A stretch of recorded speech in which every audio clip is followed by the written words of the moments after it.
right. Hey there, Knicks fans. Just when you thought it was safe to lay in your underwear on the couch and watch some basketball, because I was kicked out of my bed because my youngest daughter is not feeling well. So it's three people in my bed. None of them are me. Oh, it's all right. Let's go lay down on the couch. It's fine. Get a tweet, and now what? 15 minutes later, here we are. How you doing, Jeremy? What's going on? Perplexed. I don't even mean that from like a Josh Hart standpoint. Listen, we just talked about him on Cream. I didn't fully understand it, just in terms like I understand the defensive part of it. Obviously, I understand how good of a rebounder he is. Like that all made sense. The outside shooting a little bit confusing. This I'm still trying to piece together here. So just a real quick peek behind the curtain. So Fred Katz just reported Svi Mikhailuk would be the other player going with Cam Reddish to Portland for Josh Hart. Trade Machine saying it's $37,000 short, which I think is interesting. Also curious as to what protected first round pick that is, of course. But the other thing just to note, in terms of luxury tax space, is something we talked about before, where the Knicks are basically 6.5 or so million under the cap. When I say under the luxury tax threshold, but they have likely incentives that are going to potentially hit. That's why they're likely, which would actually bump the Knicks up. So it basically implies that something else would need to happen. Well, what it is, we'll find out. It implies, so to be clear, just because the Knicks temporarily go over go over the luxury tax right now does not necessarily mean that they will, if they do go over, they stay over. Also, there's certain incentives that need to hit, playoff-based things. It's also still a while before the trade deadline. So, again, if this trade potentially puts them in danger of the luxury tax, it doesn't mean that they are necessarily going to stay there. That's not what most of the people watching want to hear about. They want to hear about Josh Hart, right? So, as of now, we have this is the deal. Josh Hart is coming to the Knicks for Cam Reddish, Svi Mikhailuk. Again, that was per Fred Katz, and a protected first-round pick. So just a couple things, what we don't know. One, Jeremy said already, I double-checked the math. It's $37,000 off as far as I could tell, because you put those two salaries together, Svi and Cam, you add $5 million, and it gets you to almost Josh Hart's salary. A little bit short. We'll see. Maybe there'll be some other reporting on that or what's going on. We'll have to wait. The bigger unknown, I think, at this point is the protected pick. So all the reporting at this point is that it was a protected pick. Is it a protected Knicks pick? Is it one of the protected picks the Knicks own from other teams? Detroit, Washington, Milwaukee, Dallas. All unknown. We don't know any of those things. We also don't know, and this is what really makes it complicated because sorry, just very quick. Ian Begley, Knicks and Blazers, Josh Hart, Cam Reddish had also been discussed as potential three-team trade. But worth noting, if we're still $37,000 short, that would imply a third team might need to be used in this case, right? Yeah. So even though Ian's saying it had been discussed, the math would imply that either more needs to go out or a third team needs to be included. So yeah, so the logistics of this, I think, are obviously worth worrying about, worth talking about, and we'll get there. I guess I feel like here's the thing. We're reacting to this in the moment before the trade deadline is over, or is here, where it's 3 o'clock tomorrow. In a vacuum, let me just say, I really like Josh Hart. I am someone that tends to, if there is an obvious, like, oh, there's this issue. Because of this issue, this thing does it, like, it's a thing that you shouldn't do because of this issue. The issue with Josh Hart, obviously, is his shooting. He's not a good outside shooter. He's shooting 30% from three this year. He's a career 34-point-something% shooter from three. He's been up and down. He got traded to Portland last year. He played 13 games there. He was like shooting 37% from three on high volume, shooting. He was attempting like 6 threes per game. He's averaging like close to 20 points, putting up crazy stats. That's not the norm. The norm is something lower than that. And yet, if you look at Josh Hart's effective field goal percentage throughout his career, pretty much, but especially over the last 3-4 years, it's very high. And that's because Josh Hart is one of the best 2-point shooting wings in the league. And in particular, he is dynamite around the rim. This guy does not miss around the rim. And part of that is because he gets his 2-point shots. Big time offensive rebounder, putback artist, lots of cuts, So all in all, I think when you get a guy who may have a weakness on the offensive end, which again, I'm not saying Hart doesn't have that, but has other skills and other things that they are good at on offense, and more generally is a smart offensive player, I tend not to worry about the thing that he's bad at. So that's my overall reaction, especially when you get some other qualities with the player. Ooh. And we got more news. Whoa. Okay, here we. In the Hart Reddish deal, the Knicks are sending the Blazers a lottery-protected 2023 first-round pick. Turns into 4 future second-round picks if not conveyed this year. Okay, so that implies that it is New York's own first-round pick. It implies that said, with that said, I knew it. The Wizards pick is lottery-protected this year, and they could make the Mavs pick lottery-protected if they wanted to. They don't need the Mavs' permission. Sure. To basically take the protections and change it to 14. They can't go, like to 9 or below or above, but they can, they can make some finagling. So we're still waiting to see which pick, but it seems like based on this implication, it's New York's first round pick. I think it's New York's first round pick. And I wrote about this last week, so I don't often give myself a pat on the back. I will give myself a pat on the back for this. Oh, wow.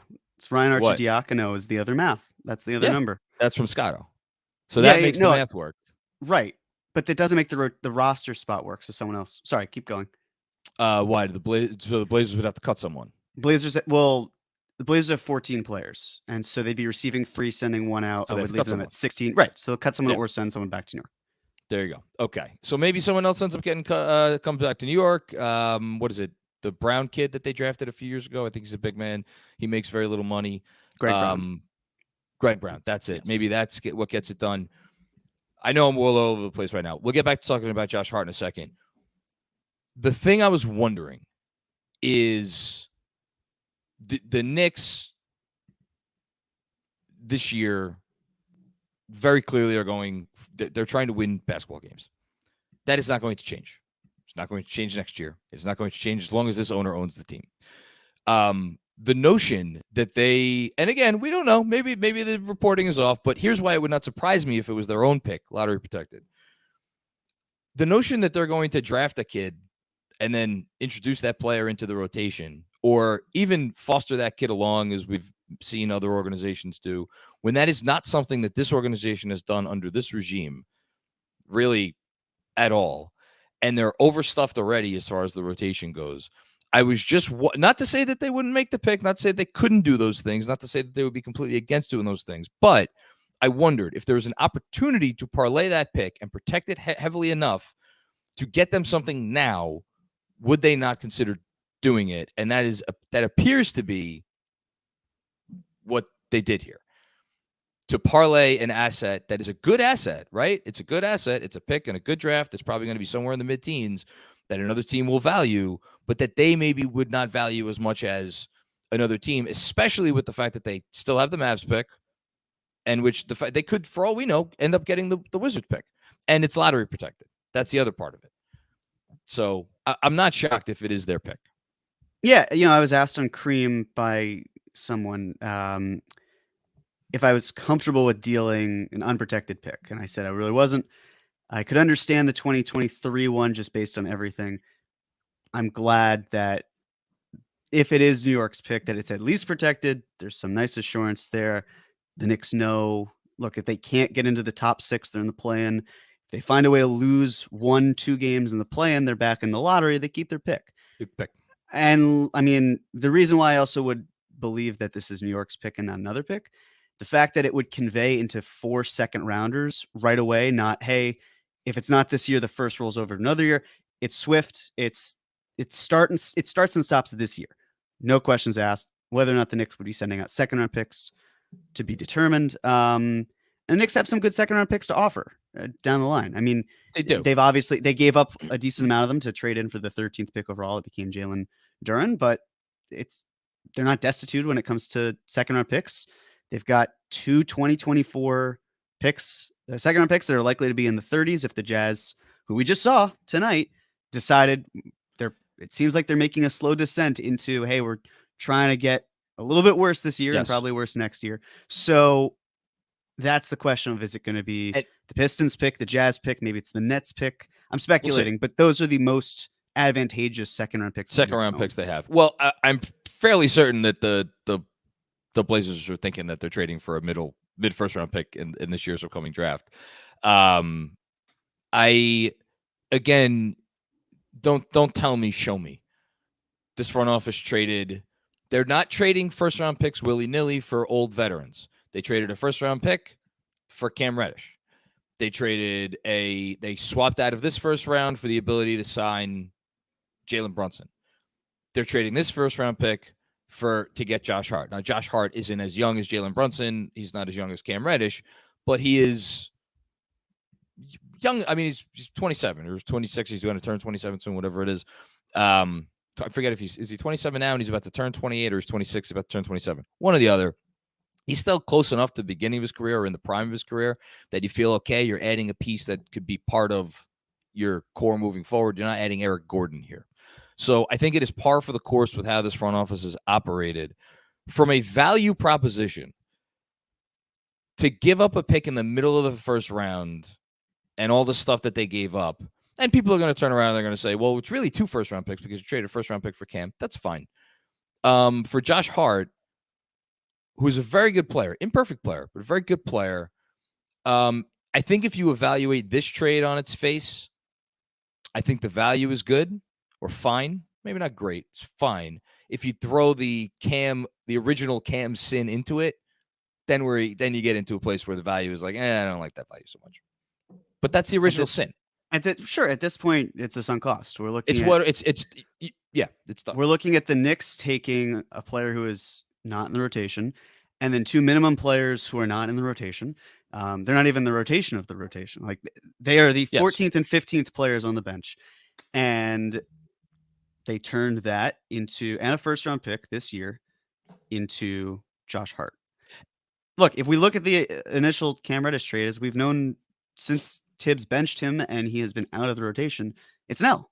It just is. But I mean, like, the way I see it, the Knicks, from what was heavily rumored, the Knicks were focused on, or what was often talked about, was the Knicks trying to get a second round pick out of Cam Reddish.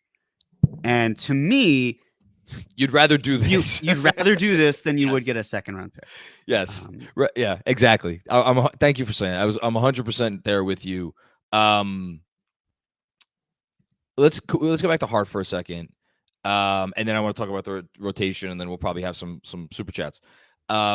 Hart, again, I did not forecast this coming a few days ago, but I happened to write a few days ago about how, if you look at this team, and we talked about it, actually, we did talk about it. If you look at when this team has succeeded this year and when this team has defended this year, they've done one thing really good: rebounded the basketball. When they rebound the basketball, this team is one of the best teams in the NBA. When they don't rebound the basketball, they're fine. What is Josh Hart's best skill? What did Tom Thibodeau say about Josh Hart? What was it? When did they play the Blazers? Earlier? Was it after this season's game, or was it last season? I forget, when he got 19 rebounds. Whatever. The game where Josh Hart got 19 fucking rebounds on the Knicks, Tom Thibodeau called him maybe the best rebounding guard in basketball.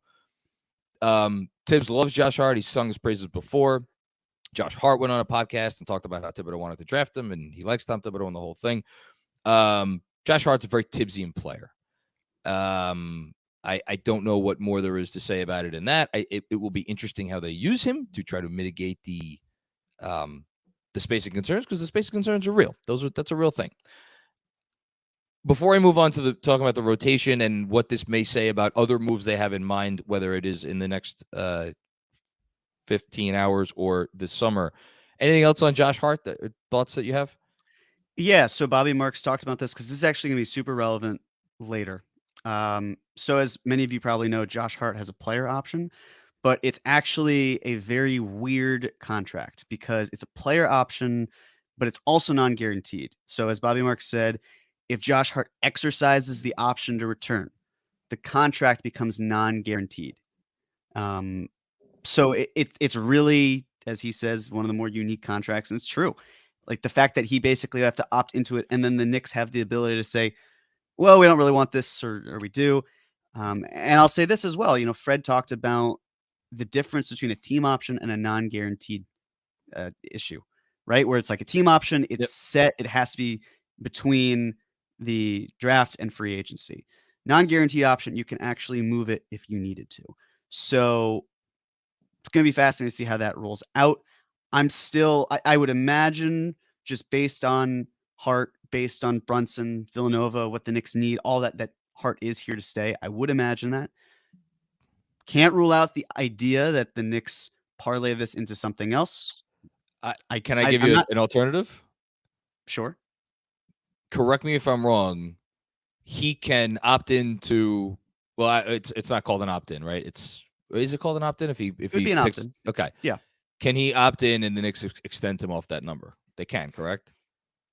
They should be able to. So Yeah, that would could- be they could extend him. 120% of next year's salary, which is about $13 million. They could hand him a tidy 3-year, 45-ish. I did the math earlier today. $46 million extension off of that number. Yes, although it depends, right? Because what's the trade restriction? Because if he's like there's a chance that he can't extend for time after that he's been acquired. 6 months potentially. It all depends Potentially. on. So yes, they could theoretically do it. I'm going to assume he's here for right now, but until it's 3 p.m., I'm going to write it in pencil, not in pen, just in case. To me, this is yet another sign of this team is going for a very particular identity. And it just so happens to be, oh man, the shit-eating grin on my face right now. It just so happens to be the identity of this head coach. Again, you're not going to find a more Tibbsian player than Josh Hart. And just like you didn't find a more Tibbsian player than Jalen Brunson. And the two guys are great friends and they're going to love playing with each other. What I'm now very interested in, this is the last thing I want to talk about before we get to the any people who have comments and questions. In terms of the rotation this year, Josh Hart is averaging 33 minutes in Portland right now. He is their starting small forward. Doesn't mean he has to start here, but he is not coming here to play 15 minutes a night or even, I would say, 20 minutes a night. He's going to be a massive, massive part of what they do. If you're asking me to guess where those minutes are coming from, I would wager a guess that they will be taken somewhat equally out of the buckets of RJ Barrett, Quentin Grimes, and Emmanuel Quickley. I bet you he could. I would not be shocked if he still starts Quentin Grimes. Whatever. What happens for the rest of this year is less interesting to me personally than what happens this summer. And what the potential, and I know you're writing in pencil because you never know what's going to happen, the potential that they do move forward with Hart on this roster and him being a piece of their core. Because I think he is that level of player where you can feel good about him being a member of your core. Again, not a 1 or a 2 or a 3 or maybe even a 4, but like a important piece that plays 25, 30 minutes a night. That could say a lot of things about what they're thinking in terms of other potential moves. And I'll just leave it at that. Can I throw something at you that Bobby Marks just tweeted about? Please. I didn't think of until I saw it written on his whiteboard. What? So you know how this trade is the Knicks sending out in terms of money? Yeah. So it's an exception. I'm looking at the whiteboard right now. It's a traded player exception. Right? $7 million. I'm trying to figure out why it would be in terms of creating it, but that doesn't. I'll think about that. We'll keep going. But yeah, I mean, he has it as trade exception, $7 million. But and interestingly enough, yes, Ryan Arcidiacono does have a de facto no trade clause. He has to agree to this for the deal to go through. Wouldn't that be amazing?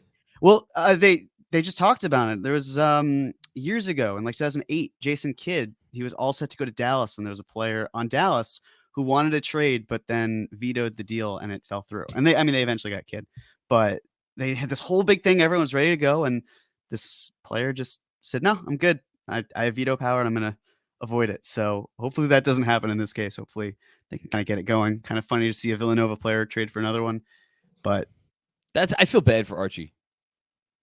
I do too, especially because he does have a leadership role on this team. It'll be interesting to see who fills that. Not like they don't have anyone who can take a step up and be a leader, but he clearly was cool being the 15th man. And Knicks now will have roster spots. That's something else to consider, right? They just traded 3 and they got 1 back. So they have 2 roster spots available. That could be big in terms of taking all sorts of different paths. But for sure, yeah, a lot of things So, to break down. Really complex, fun trade. do you want to? You can deflect my question. I'm sure it'll come up, and I'm sure we'll have some super chats, and I'm sure it'll come up because to me, I don't need to say it. You know what I'm thinking about what this portends for maybe where they're looking this summer. I can't read your mind. Go right ahead. Josh Hart does all of the things that you need a complementary role-playing wing to do, except shoot, which is a big deal. I think he'll be really, really good next to Jalen Brunson. Well, we know he'll be good next to Jalen Brunson. I think he'll be good next to Julius Randle. I think it'll be good for Julius Randle to play alongside. I think he's going to look great alongside Emmanuel Quickly. I think he's going to look great alongside Quentin Grimes. Talk about nice defensive lineups with Mitchell Robinson once he gets back healthy, knock on wood. It all makes very, very much sense to me, with one possible exception. You can't just move him for the sake of moving him, though. You got to move him for never someone wanted to to move back. him for the sake of moving him. Well, no, I understand, but and to be clear, for those of you who maybe haven't caught on, there's a name that John left out, and it's RJ Barrett. Yeah, I'm sure they have. They follow this podcast. They know by now, but yes, I'm very curious as to seeing how he fits into everything, all of that. So it should be just Ian confirming that this is at Arcidiacono. One other thing. So we had talked about the idea before where Arcidiacono, Mikhailuk had contracts that were non-guaranteed.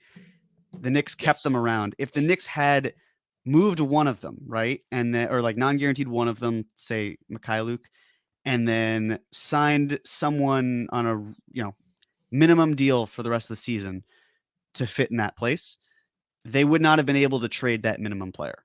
So clearly there was because like Kemba, for example, when he signed with the Mavs, he was not eligible to be traded this season. So there's a reason why the Knicks kept these guys, had them in their back pocket. And this is what you do. This is when you use your minimum salaries to try to add up the math to get to this point and go from there. But I don't know. I don't know about you, John. We'll see what tomorrow brings. Hell, maybe even tonight. Don't see them being done.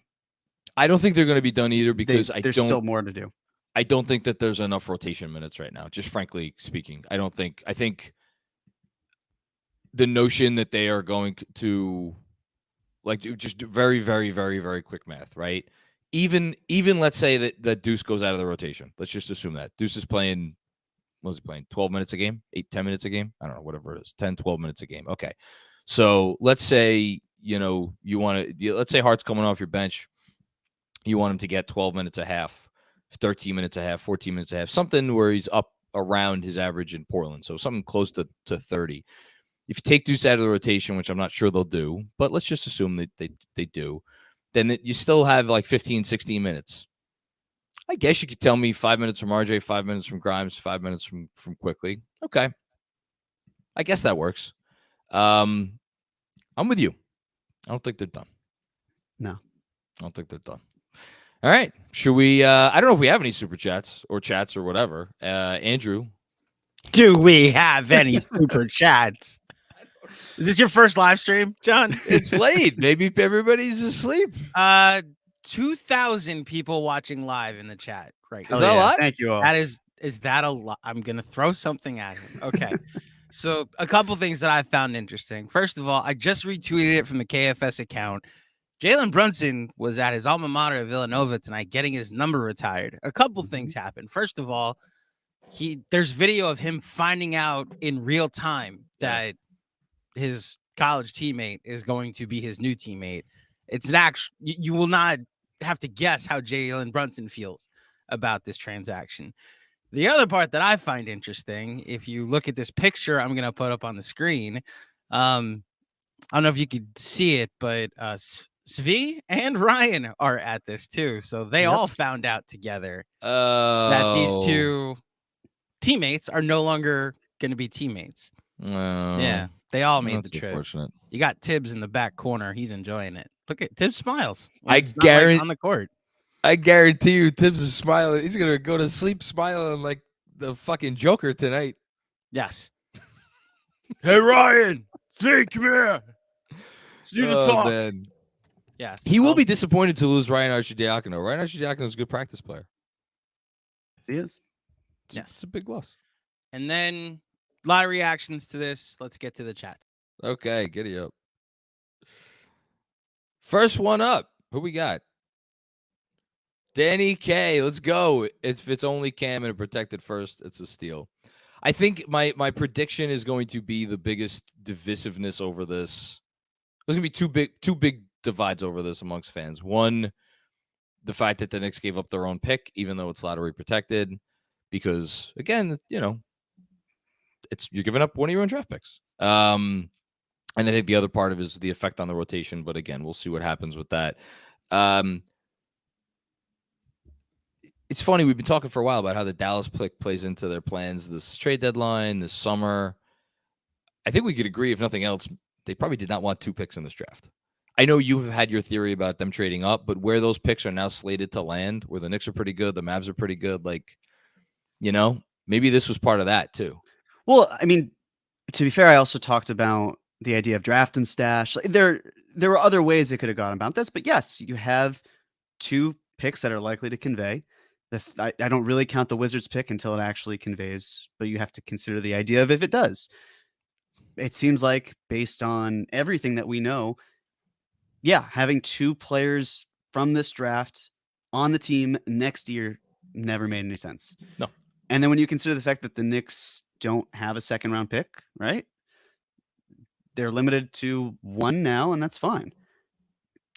I'm curious. I would imagine they'll keep that pick, but it'll be kind of fascinating to see. Now, Josh Hart did tweet, as the Knicks Film School account just retweeted, an orange heart and a blue heart.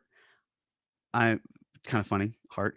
But I'm guessing, based on that, they probably would have told him, like, hey, you're not going to play for us, if they felt, you know what I mean? Like, who knows? I would imagine that his agent probably said, if the Knicks felt they were going to try to flip him again, like, listen, don't tweet anything. But who knows? Who knows? He could have just done it, and then you never really know. That's my first read on it. But yeah, if it's Cam and a protected first, it's a good deal. I like it.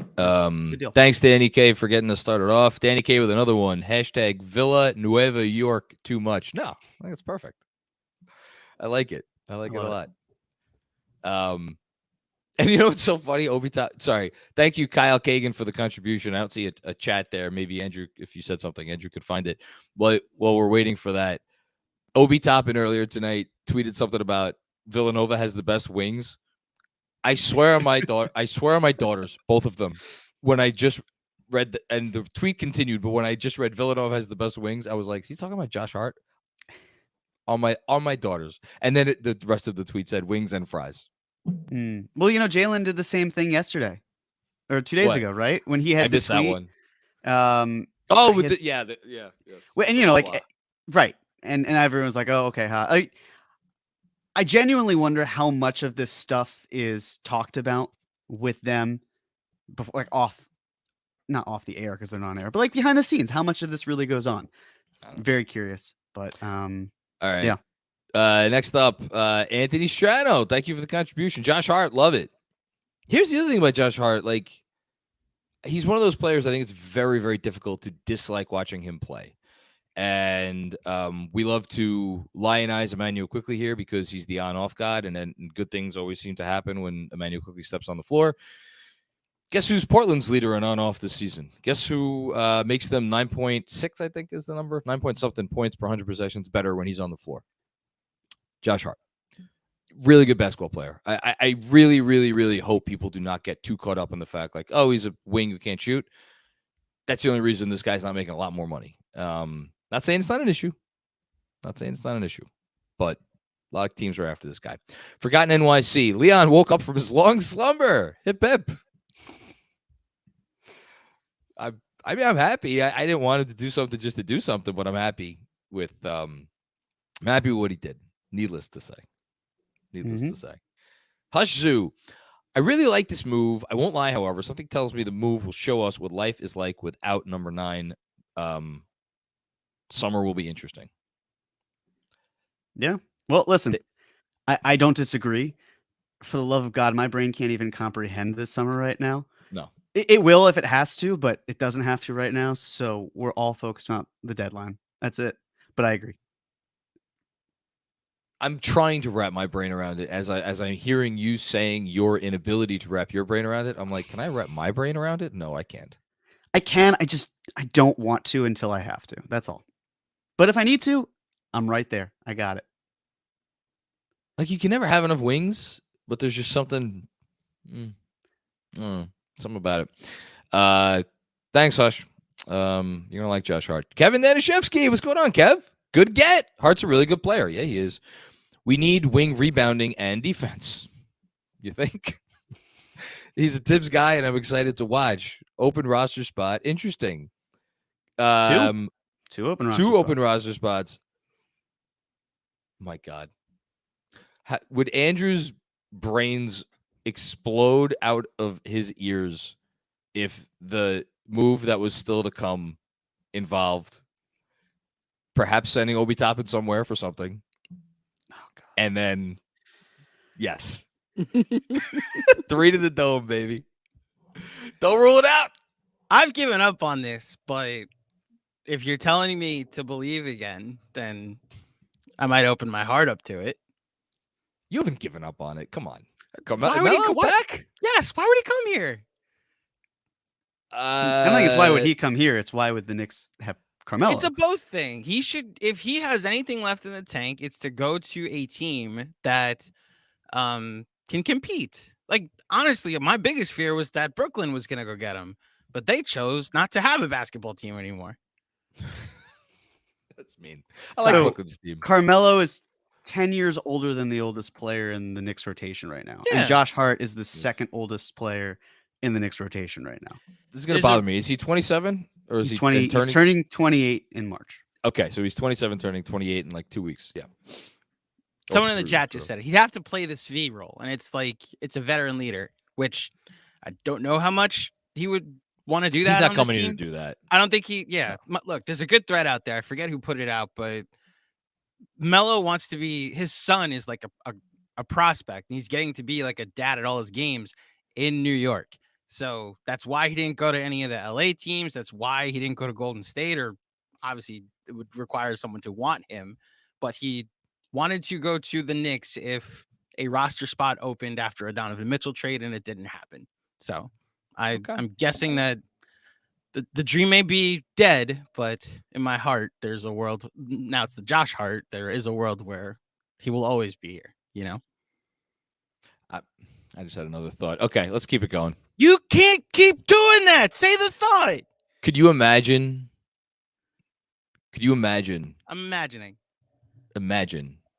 There's this no team heaven with OG Anunoby defensively. Like tomorrow, you mean? Jeremy, you're shaking your head. It's not. No. I'm not that insane. It's not. Well, it is insane. because it is when you consider that in order to do that, you either have to move Josh Hart or you have to move RJ. But the poison pill. I'm not saying today. I'm not saying tomorrow. I'm saying summer. I'm saying. Summer. Yeah. Sure. Yeah, that's no, not tomorrow. Sorry, I thought you were talking about tomorrow. No. Don't put that thought. Yes, I agree. No, just summer. Sorry. Danny Gardner, I have a feeling this means the Knicks are going to revisit OG tomorrow. So you want to do it? Here, do it, because it's logistically, not logistically impossible, but actually it might be logistically impossible. Tough. So RJ, it's not if it's like Fournier and multiple first round picks, but then you now run into the issue of space and time and how you get all these players to play. Hell if I know. Let's put it this way. The Spurs would need to be so heavily involved in any trade involving RJ Barrett and OG Anunoby, because you would need someone's cap space to pull that off, and there's no way around it. But yeah, we'll see. I don't think they're getting OG tomorrow. I'm just saying that. Crazy I would things agree. have happened. I'd agree.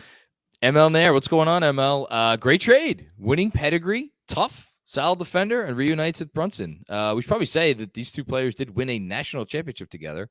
Brunson was only a freshman. Josh Hart was a junior, but they were still on the same team together when they did that. And then I think they played 2 total years together because they also played in Josh Hart's senior year when I think they were booted in the second round.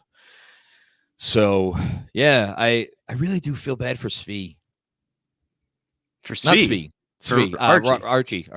Yeah. Yeah. That would have been really cool if they could have done that. Man, they couldn't have signed Svi to a couple more dollars. Well, they could.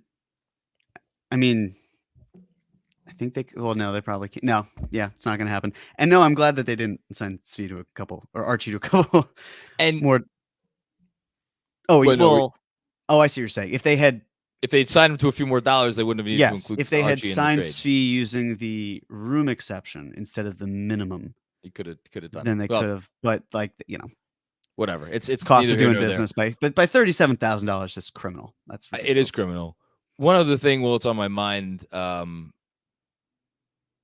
look, give the Knicks all the shit in the world for the CAA connections. Obviously, Josh Hart is CAA. There's downsides to it, and I don't think those downsides get reported perhaps as much as they could be, but I do think there are also very real advantages to it. And Josh Hart could be an unrestricted free agent this summer.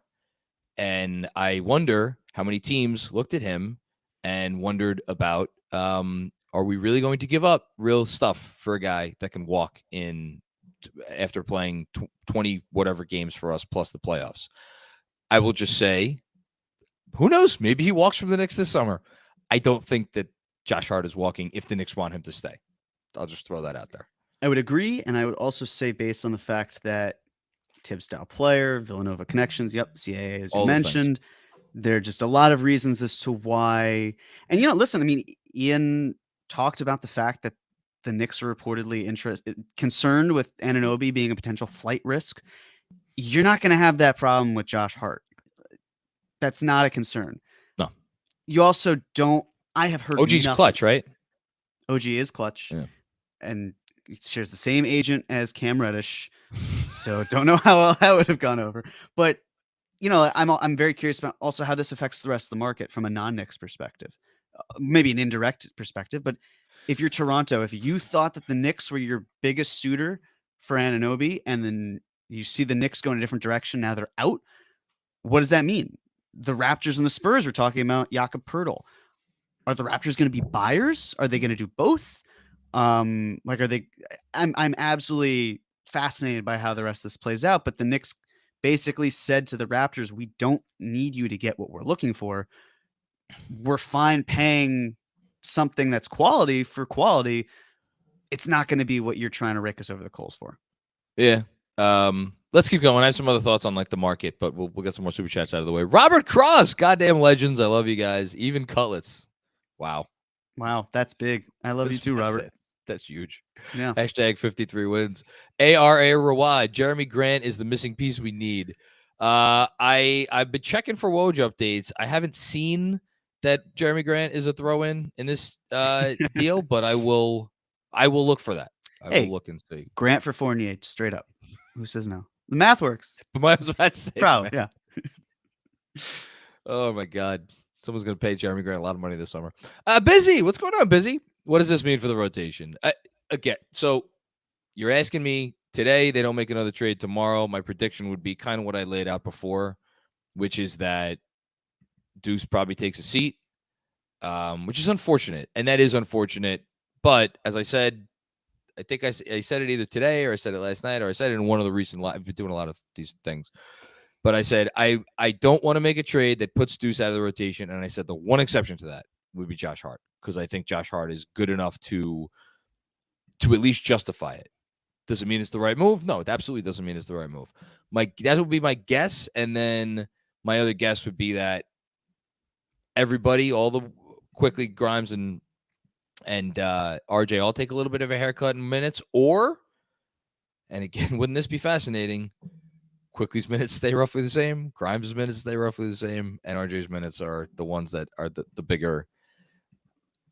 Again, show us, don't tell us. We'll know very soon what they think of all this, unless they make another move. They could, they could. Definitely possible. Okay. Frank Corona Jr. I know you guys are trying to put a positive spin on this, but this is an awful trade for a rental who doesn't move the needle. So, you want to take it? He's not a rental. Yeah, I think that's the main point. He's not a rental based on the facts for what we've laid out.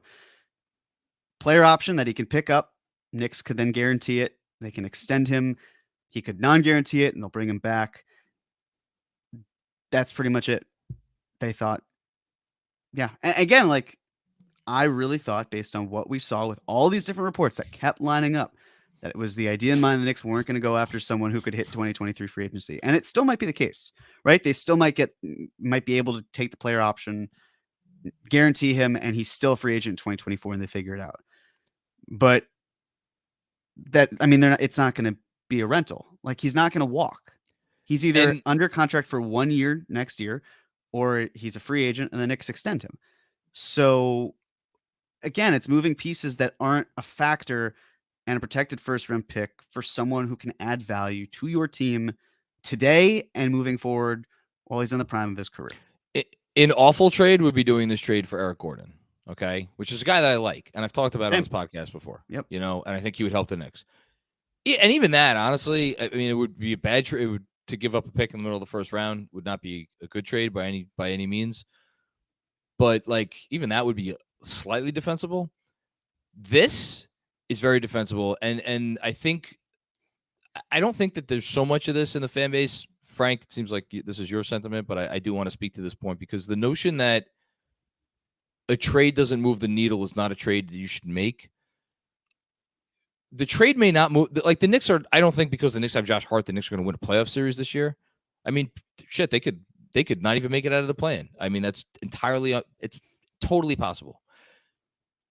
The notion that you don't continually try to improve your team in ways that will be meaningful for you moving forward because you are not competing for a title this year, that's asinine.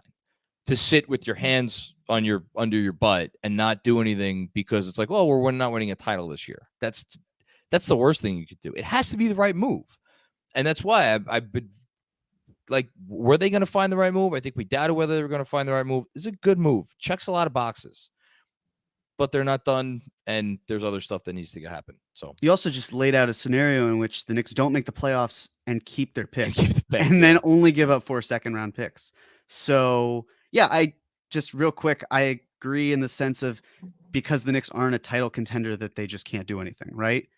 Like, they have to keep building in some way. They have to turn talent into better talent, into even greater talent to finally get to the point where they need to. It's a slow process. They can't go from like Cam and Archie and Svi and a protected first-round pick to a top player in the league just from A to B, right? It's A to Q, A to Z, whatever it is. Like, they have to take the necessary steps. This is a step, and it's not one that's really going to harm them, especially when they have a first-round pick that's available to them with the Mavericks pick. Yeah. Good stuff. Bayside Jr., if you could play the video of Brunson finding out we traded for Hart, it's great. This is why you do the trade, team chemistry, and a Tibbs style player. Well, look, I think the notion of trading for a player to fit a coach's style is, and I'm obviously the biggest Thibodeau fan in the world, and I was having some fun with this concept earlier. Oh, wow. Jaylen Brown, facial fracture. We'll miss some time. It's not ideal. What was I going to say? I think that's not great process in general. That being said, the nice thing about Josh Hart and the nice thing about Quentin Grimes and the nice thing about Emmanuel Quickly. I'm trying to think, am I missing any Tibbs style players? The nice thing about Jalen Brunson, you know why they're Tibbs style players? Because they play their asses off, they defend, they do the little things needed to win, and because they do all those things, they're any coach's style players. He just happens to place more extreme value on those little qualities than maybe other coaches do, and I don't necessarily think that's a bad thing. Team chemistry, it's good for team chemistry too. But you do it because it makes sense when you're building your team. And again, this is a step. It is not a final step. It's not anywhere close to a final step. But to get a role player in place that I think they're going to be able to sign for a fair number, who could give you a lot of minutes and doesn't need the ball to be successful and still help your team in myriad ways, that's important. That's a big thing. Well said. Robert Cross, first time, long time, John. Seeing as Hart is a Tibbsian player, one would think our coach is on very firm footing here. Hashtag 53 wins. Again, I don't. If you told me Tom Thibodeau wasn't going to be the coach next year, I wouldn't be shocked. I think he probably will be. Wouldn't be shocked. Let's see how they do. It just so happens that the front office and Tibbs have overlapping principles to basketball, and that's fine. That's okay. It's there's certain aspects. It's like a Venn diagram, right? Like it's when they shift over too much, maybe to the Tibbs side, that I might get a little bit concerned. But they like players who are good defenders, who rebound the ball, who play hard. Any team would like that. That's something that any team would want. Pat Riley. It is. Yeah. No rebounds, no rings. Yeah. What does Josh Hart do pretty well? He was basketball. Yeah. Thanks, Robert. Appreciate that, man. Juanon, what's going on, Juanon? Second time I'm seeing you with a super chat today. This trade is an investment in Jalen Brunson and Tom Thibodeau. Perhaps. It's fitting that the Reddish experiment ends in a move the front office and coach are in unison on. Yeah, I mean, look, I think that was the low point for the relationship between the two of them. And I don't think it's a coincidence that like a month after that trade went down, there were reports that like James Dolan gave the front office the okay to fire Tibbs if they wanted to. Like things were clearly not going well at that point in time when they made that trade. I'd like to just sit here and be like, you live and you learn. I hope that's the case and things are better now. Right. Yeah. I don't really know what else to say. I mean, I don't think the Knicks will be at a point in which they want to do anything like the Cam Reddish experience again. Like they're not a repair shop. That's not what they can do. They are the type of team where, especially based on where they are moving forward, they are looking for contributors, but also they don't want to cap their ceiling. They still have an eye on the grand prize. But yes, as Andrew, it's so funny that he said this in the chat because I was going to bring this up. Jaylen Brown being hurt and potentially being sidelined through the All-Star break, and Kyrie Irving moving to a different conference could open up a spot for James Harden. Could also open up a spot for Jalen Brunson. So we shall see. Dom Cappuccini, 3-team deal in the works, considering 2 open roster spots. It sounds like Ian was talking in the past tense when he set off that tweet. Ian confirms, by the way, Arcidiacono did indeed consent to the trade per source. So as far as Hart's deadline for the option for next year as being June 25th, I don't really care that much about when the option is. I think these two sides are going to, again, sitting here right now, I would be very surprised if they did not work out an extension. And the other part of it that's interesting to me in regards to that is, and I know Jeremy has done this math more times than he'd care to admit probably, but looking ahead to 2024, if you do get Josh Hart on a nice number, again, something in the $15 million a year range, which as the league at large has gone away from those sorts of mid-tier contracts, the Knicks the Knicks have been handing out a lot of them. Like Jalen Brunson is actually considered a mid-tier contract now. Mitchell Robinson, without question, is considered a mid-tier contract now. I could 1,000% see them handing out that sort of an extension to Josh Hart. We'll see, though. Yeah, and any Josh Hart extension is fascinating, too, because it probably puts the Knicks firmly over the cap, although we'll see what else happens. And that would imply that if they're going to stay over the cap, there's no reason not to pay Emmanuel Quickly. ahead of time. I didn't hear what you said because I was blowing my nose. If they stay over the cap, So if they stay over the cap and they Sorry. don't plan on operating as an under the cap team at any point in the next couple of years, it would Yes. mean that there's no reason to not pay Emmanuel quickly before next season Yes, because there's no reason to wait unless the two can't agree on the right number. yeah, The only reason the Knicks would not do it is because they want to create cap space. Yeah, I like it. Thanks, Tom. Robert Cross with another one. This is for cream cutlets. That's a visual. How and when do the Knicks acquire Anthony Edwards? Hashtag 53 wins. I don't think Anthony Edwards is going anywhere anytime soon. Yeah, I think he's going to stay in Minnesota. It's a good guess. Sorry, Yeah. Robert. Sheldon Gomes. I'm quite happy this happened over Bullock. Yeah, again, Bullock is a guy that, like, if you bring in Bullock and he's getting minutes over Deuce, it's like he might be helping the team win games today. Do you really want to see that? You know, I don't think so. But so after this, I want to go to after this. So James Pascal says, could Arcidiacono come back if the Blazers cut him? Not for a year, unfortunately, because the Knicks just traded him away.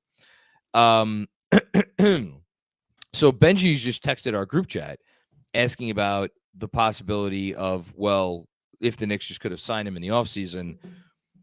I wonder, and that is true. If Josh Hart just opted out, he and became a free agent, any team with cap space could have signed him. Unfortunately, I don't think there was any realistic path for the Knicks to get to being a cap space team this summer. And or the path to getting to being a cap space team this summer with enough money to sign Josh Hart, which I believe would have had to entail not only dumping Evan Fournier's salary, but also a salary like Isaiah Hartenstein. My guess is that that the price to do that may have been to the point where your cost benefit analysis is pretty close. And if you're doing the trade now and you're getting the games now from Josh Hart and potentially have him here for a playoff run, I do think it's a fair point, though, because in no uncertain terms, they are prioritizing, at least somewhat, they are prioritizing this year. And also, like, you know, we're talking about the CA connection. We're talking about how he's not a realistic flight risk this summer. You also want to get the guy in the door, right? Like, when you can get the guy in the door, you want to get the guy in the door. So I know I'm talking out of both sides of my mouth here. It's a fair point, though. It's a fair question. Fair quibble. Well, you also don't get bird rights, which could be, You don't?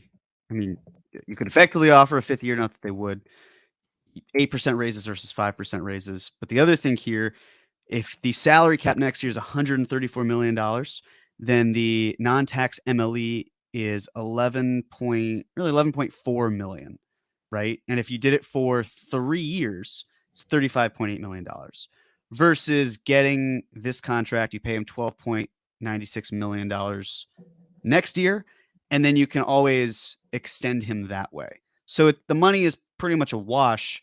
You don't have to worry about the stress of, can we sign him, or is another team going to want to get him? Because conceivably, if another team traded for Josh Hart, they would be trying to re-sign him. That's the kind of the point for why they acquired him in the first place. And they could overpay for the right to do that. Exactly. And now the Knicks have him in their building. They can figure it out from here, move on. Fred, by the way, Katz just confirmed it is New York's own 2023 pick, which I suspected. The other thing that I wonder if there was any discussion about including language in the trade that Portland, obviously there isn't because it's already been reported, but in the negotiations, including language about the better of New York's pick and the Dallas pick, because they could have done something like that and they didn't, which is just interesting to me. That's all. Yeah.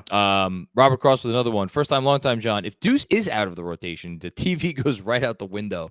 Right out the damn window. Hashtag 53 wins.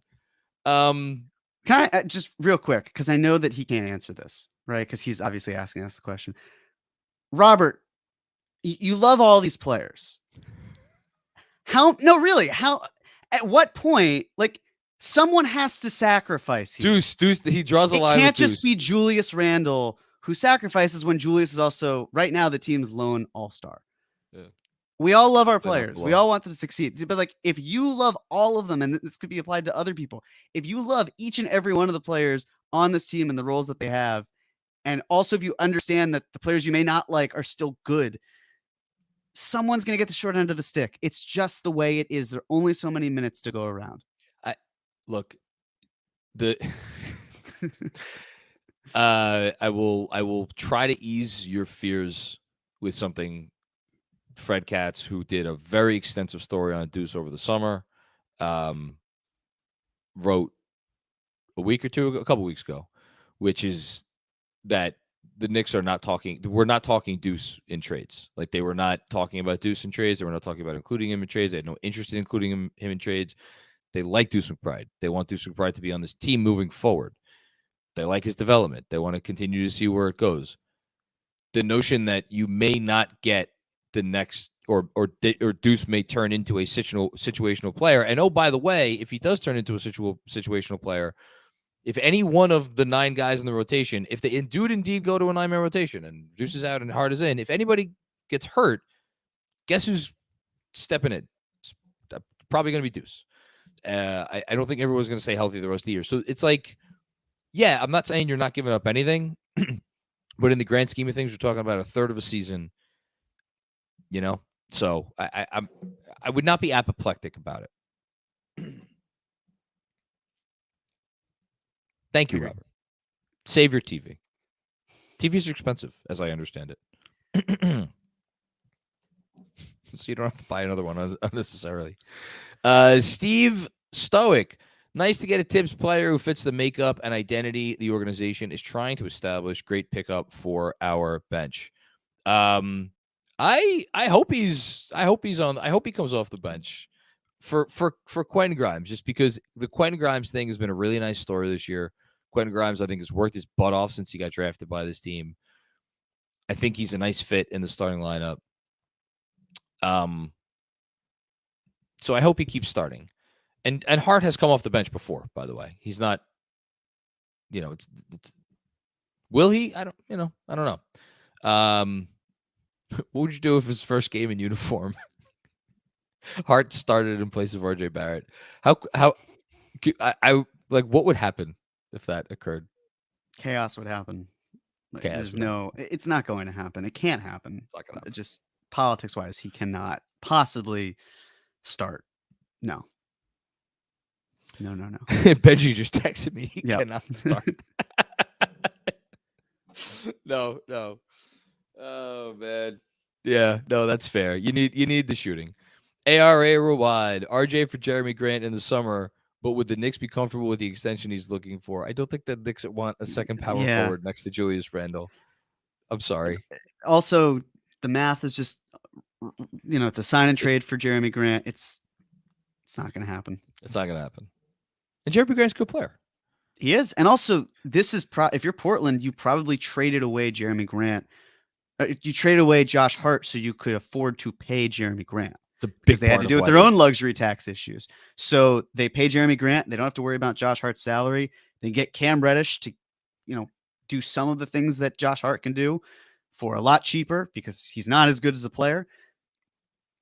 So yeah, yes, don't see Jeremy Grant leaving. Portland's money concerns are part of the newsletter that is going to be rewritten as soon as I get off here. Have fun. Oh, I can't wait. It's gonna be glorious. Adam Heitner, what's going on, Adam? Longtime follower. What's going on, man? Thank you for chiming in. First time super chatter, John. What do you expect the Knicks to do with their 2 open roster spot post this trade? Honestly, as long as they don't sign Russell Westbrook, I don't really give a shit what they do with it. No, it's tough. It's honestly tough to answer that question because open roster spots. So normally when you have an open roster spot, you might think of like, okay, well, maybe you're a salary dump candidate. Well, no, because you're up against the luxury tax, even if that sort of trade was available. So you're not taking on somebody else's bad money to give them like lesser bad money. And again, I don't even think the Knicks have the contract to really do that. So you're not doing that. You're going to get a buyout guy? Like, buyout guys want to go to teams where they could play. As it is, we've been talking about all night, the Knicks seem to have too many players on the roster as it is. So are we? That's why me and Jeremy were kind of openly wondering earlier: will there be 2 open roster spots at 3 p.m. tomorrow, or will something else happen? I don't know. I wish I had a guess for you, Jeremy. Do you have a guess? I really don't. I don't have. I'm lost. Well, there are 2 things that come to mind. One, the Knicks make another trade, but they do it as a 2-for-1, so they still fill one of the bench spots. They're not required to have 15. No. So they You have to have 14, right? 13. Okay, 13. Yeah, they're fine. That's one of them that they could do a 2-for-1 trade. Another option is if you have a roster spot open, you can take on a minimum salary and just as is, right? So, like, for example, the Knicks had a roster spot open when they did the Cam trade last year. They took in Solomon Hill's minimum salary with the veteran minimum exception. The only issue with that is the Knicks are teetering close to the tax line right now. So they'd have to clear more money in order for them to feel comfortable, most likely doing it. But they could probably get away with it. I'd have to double check the math when we're offline, but I think it's too close for comfort right now for them to do that. So I would imagine they trade someone else and then find a way. And also a positive note, I would imagine that, and never to say never, but Josh Hart being here rules out Grayson Allen, where a lot of people, I'm sure, are very happy that the Zodiac Killer's son will not be joining the team. Don't have to see a very punchable face. Good player, will not be in New York. Josh Hart will be. And Fred just sent out a good 2-part tweet clarifying something that we probably should have clarified ourselves, but I thought it was obvious, but nothing is ever obvious. So good job by Fred pointing it out. This does not impact the Knicks' ability really one iota to make a star trade. They're still going to have access to all their picks because of the way that they did this in terms of what the pick conveys to. And as Fred points out, they also have the Dallas pick. Although even if, let's say, the Dallas Mavericks tanked and their pick did fall within the top 10, you could agree to a star trade and then just do it, I think, after the draft. You could, but if we're talking about RJ Barrett potentially being one of the pieces that would go out in the star trade, he still is the poison pill after the draft, which means that it'd be the new calendar year. Yeah, that's what I'm saying. Contract. Yeah, but by that point, it's kind of moot to have the 2023 with the 2024. Like, you're not avoiding. There's no Stepien problem here, No, okay. What I was thinking was after the 2023 draft, you can trade 24, 26, 28, and 30. So you could trade those 4 first rounders. Right. Yeah. Okay. Yes. I'm just saying. Yeah. Yes. Okay. Either way, the Knicks still have the ability to trade all of the whole kit and caboodle. Mm-hmm. Good stuff there. Next up, what do we got? Young Bo Easy. Any chance we get Sadiq Bey? I would be surprised if we did myself. It seems a little too lateral for this front off for what we've seen them do. It would seem to be a little too lateral for me. What say you, Jeremy? Well, who are they trading and where are the minutes coming from? Yeah. So I'd be surprised. My implication was that they'd be trading a current rotation player like Obi, and I don't see it. Steve Stoic, didn't Jeremy call this trade a few pods ago? I don't think I did, but if I did, cool. Good job by you. Yeah, you throw enough shit at the wall, it sticks eventually. Good job by you. Hushu, our own pick kind of worries me now that I see the full package. Can you guys convince me otherwise? LOL. Also, I feel like Obi is not safe. I don't think Obi is safe either. I haven't thought Obi's safe for a little while now. They're not just going to give him. If they just wanted to get Obi out of town, Obi would be in Portland right now.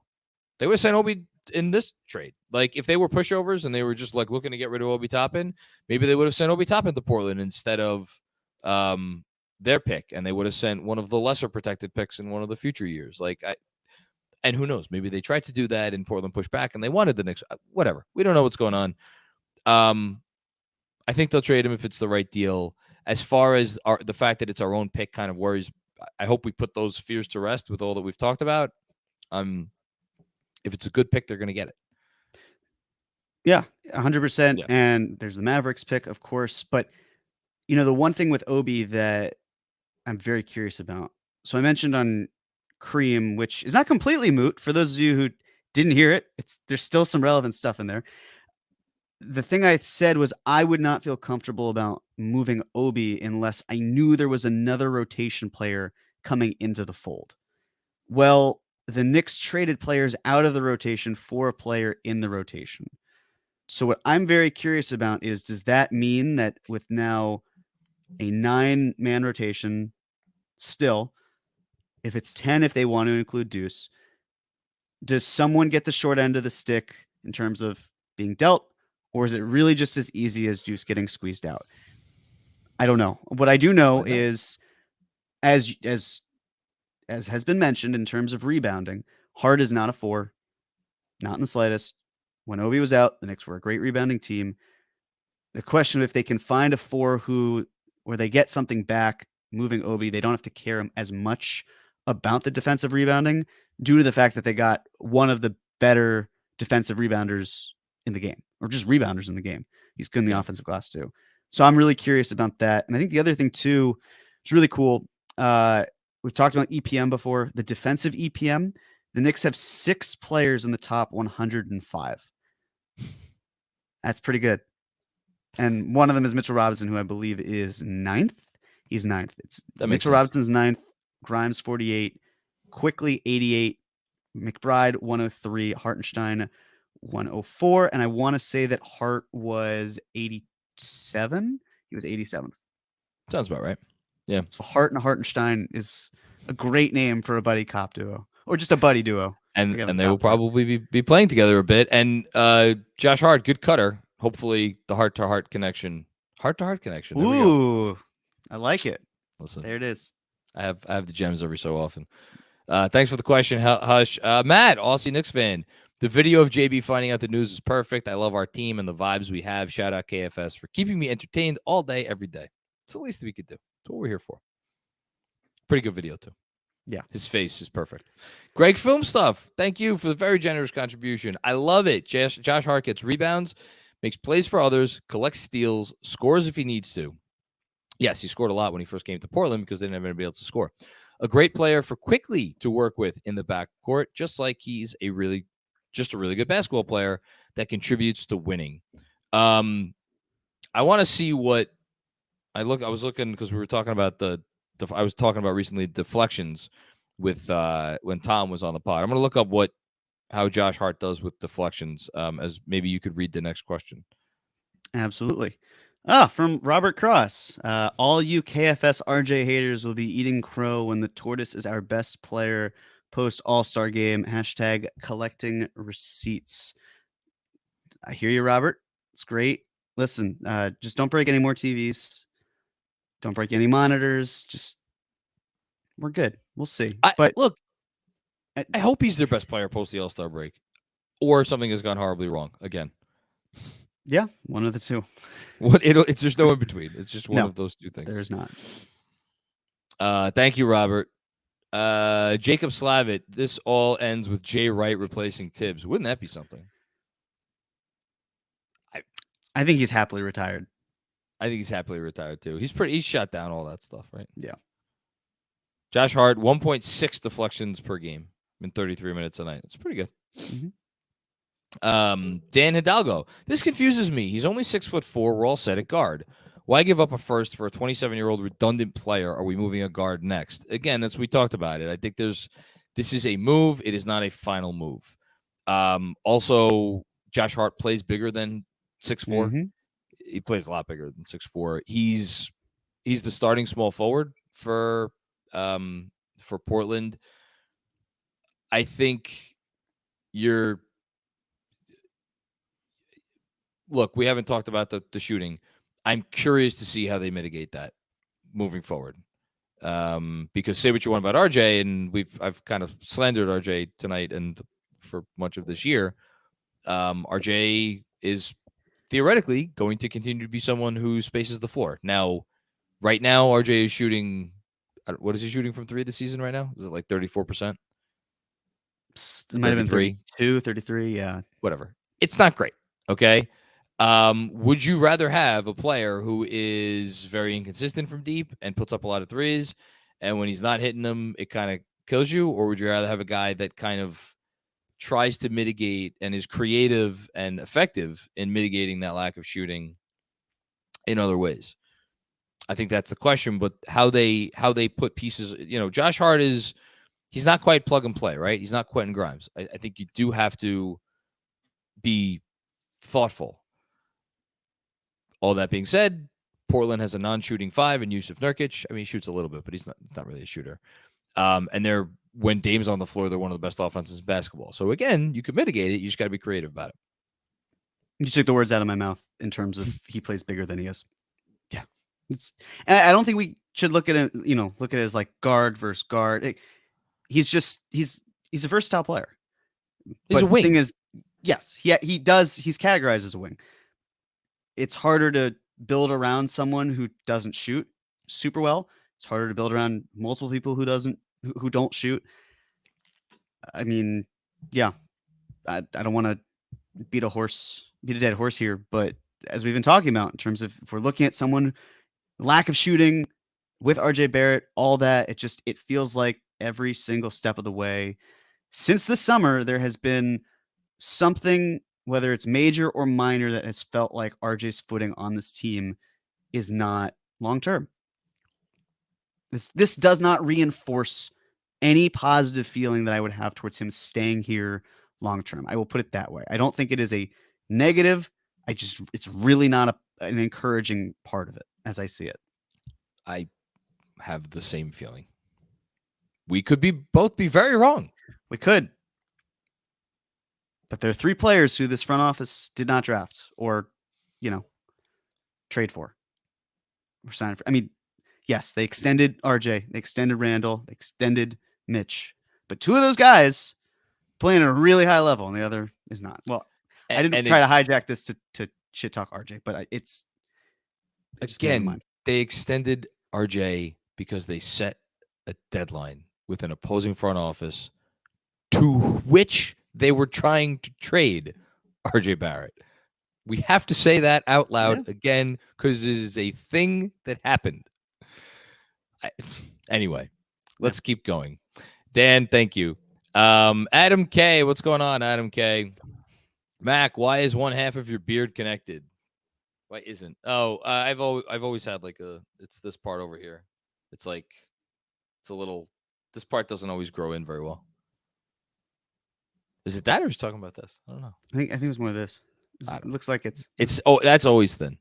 Steve Stoic, I didn't slip shaving.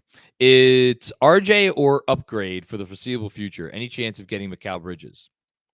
No, I don't think that's the guy that they would have their eye on. My guess, especially if we're talking about Phoenix, I have a feeling it would be probably someone else. Yes, I would agree. I would agree with that too.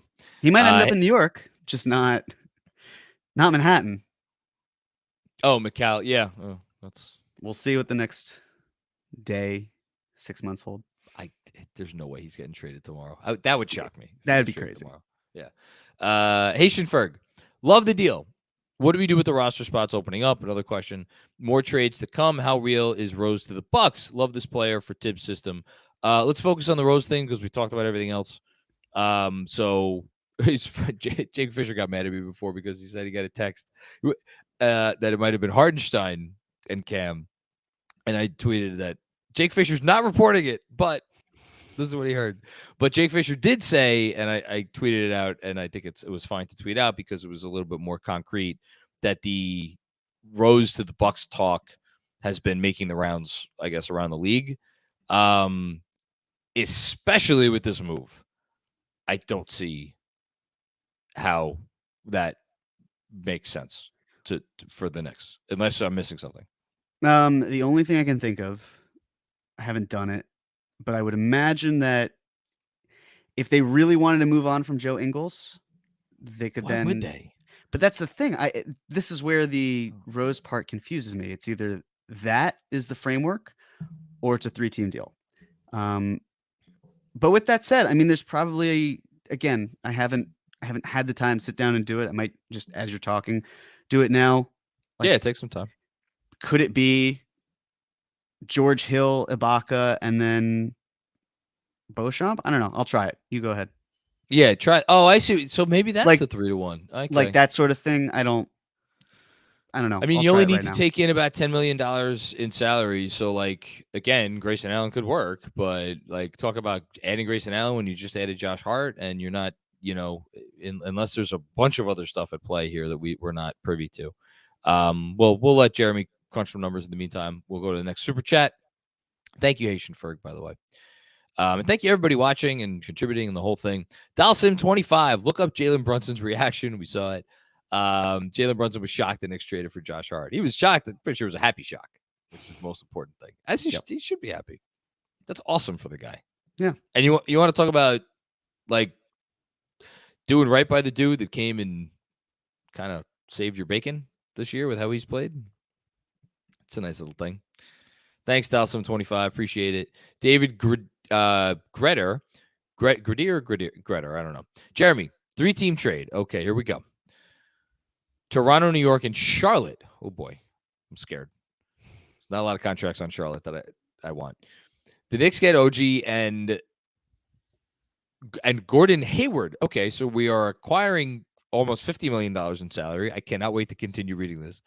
The Raps get Rozier and 3 firsts. Okay. Okay. Charlotte gets Fournier, Obi, Deuce, Thad Young, and Rose, plus the Detroit pick, 2024 cap space. Well, it wouldn't be 2024 cap space. It wouldn't. Because with the cap hold of OG, like it's kind of done with. The money doesn't seem like it works at first glance, right, John? Or Let's am I assume the money works. Just Sure. Let's assume, put the Sure. money aside. I don't think the Raptors are trading OG Anunoby for a contract that is currently looked at, I think, as not particularly favorable in terms of Terry Rozier. It's not. I don't think it's a terrible contract. I don't think it's looked at as a good contract right now. Like, they've been shopping Rozier around the league. Nobody seems to want Terry Rozier. So if you're trading OG for 3 firsts. So then, in that trade, I guess is like you're giving a nice little poo-poo platter to Charlotte. They're not giving up one of their own firsts. Well, what's more is the Hornets would be trading 2 players and taking 5 in. That's So an issue. they Like, there's can't- issues across the board, but I think really at the end of the day, it's like you're having the Knicks give up 3 first-round picks to Toronto. I don't think the Knicks are giving up 3 first-round picks for OG Anunoby. Even if I like the creativity, David. I like the creativity too. It's points for creativity, David. Seriously. And for whatever it's worth, just tried doing something in terms of with Rose and a 3-1 trade. You need Joe Ingles' money to make it really work. If we're talking about expiring salary, you can't do Jordan. You can't do like Nuora, Hill, and Ibaka. It just doesn't work. Beauchamp doesn't really do anything instead. So I'm very curious as to is it Ingles, and if it's not Ingles, who would it be? Is it a 3-team deal? What's the case here? We'll see. Also, GMAC reminding us that Josh Hart also played with Julius Randle on the Los Angeles Lakers. Good reminder there. Yeah. Hamdi M, I like it, gentlemen. Can you remind everyone it will take a few games to come together? By the way, JC, I have the same mug. Cheers. So trades probably not getting finalized in time for the game on Friday. There's a game on Friday and there's a game on Saturday. It could be finalized by Friday, so that Josh Hart would be in you. I wonder if you would. Do you think you would stick Josh? Like, imagine he got off the plane on Friday morning. Josh going in. It wouldn't shock me. It is Philly. What I was getting to is, and I want to say something else. What I was getting to is, you got the All-Star break coming up. So I know guys go their separate ways in the All-Star break, but I'm sure they could work in a little bit of time to try to familiarize ourselves. what I just thought, and again, there's going to be consternation about this trade for all different reasons. I'm excited about watching my basketball team now that Josh Hart is on it. I'm more excited than I was yesterday. He's a good fucking basketball player. It's just not, we're getting a good basketball player. I understand it's not a perfect fit with the shooting, and that may be an issue. This guy's good, and people are going to like watching him. I'm telling you. Ben R. Love Josh Hart, but I love never having to hear about Cam Reddish more. I just want to say on a serious note, when Cam goes to Portland and takes the place in the starting five and starts rattling off like Cam Thomas like games, that is going to be tough for us sitting here, Jeremy. You know, you're not getting up. You said when, and I was like, wait a second. But now I'm catching on. It's been a day. It has been a day. I mean, look, I get. Does the Cam Hive travel? Cam Hive traveled to New York, so they can go to I Portland. think the Cam Hive emerged in New York. No. There was Cam Fam was definitely You're so not online. high school. Oh my Dude, gosh, this thing exists. Atlanta, New York, Portland. The tour does not stop. It's Oh wow. across the Okay. The nation. Cam Hive is older than Knicks Film School, bro. Do they have trees for the hive? Because the hive should be in a tree, right? They have a lot of trees in the Pacific Northwest, so that's good. I think it's more of a hive that gets built onto like an old house, and it just like it used to be wood, but now it's a nest. So Oh, okay. Yeah. that It gets its hive tentacles in there, so it's like Exactly. the cordyceps. There Right. you go. well, it's now on its way to Portland. So Hope they like Godspeed. voodoo donuts. Forgotten NYC. I love good players. Josh Hart is good. That is all. There's your analysis. Like, yes. Very much so. Agree. Guy Huber then. How do we get Hart his minutes without hurting Emmanuel Quickley's? Valid concern. I hate that IQ is always the one taking hits when he's been such a solid soldier and important for us. I am not convinced that he's going to be taking that big of a hit. Agreed. He's been really good. Yeah, I don't know. I've always seen Quickley in an ideal role, probably being more of a 25-minute a game guy. I think he could get 25 minutes a game with Josh Hart and maybe more. How sure are we as well that it's not someone like RJ? Just seeing some of his minutes got into. We'll have to see. We'll have to wait and see. What's the Simpsons gif? Stop it. He's already dead. Yeah. Krusty, yes. Knicks Prophecy TV. Yeah, the Hamburglar. That was it. You think this means the Rose for Allen and Ibaka trade? Yeah, no. Jeremy was just talking about it. I don't. Maybe, but I don't. It's a lot of mouths to feed. If forget about Ibaka, just adding Allen to what we're already talking about as a crowded team. Yeah. I also I don't. Why would Milwaukee swap out Grayson Allen for Derrick Rose? I don't see it. But who knows? I don't know. Dom Cappuccini, what's going on, Dom? Friend of the pod, but not Knicks fans.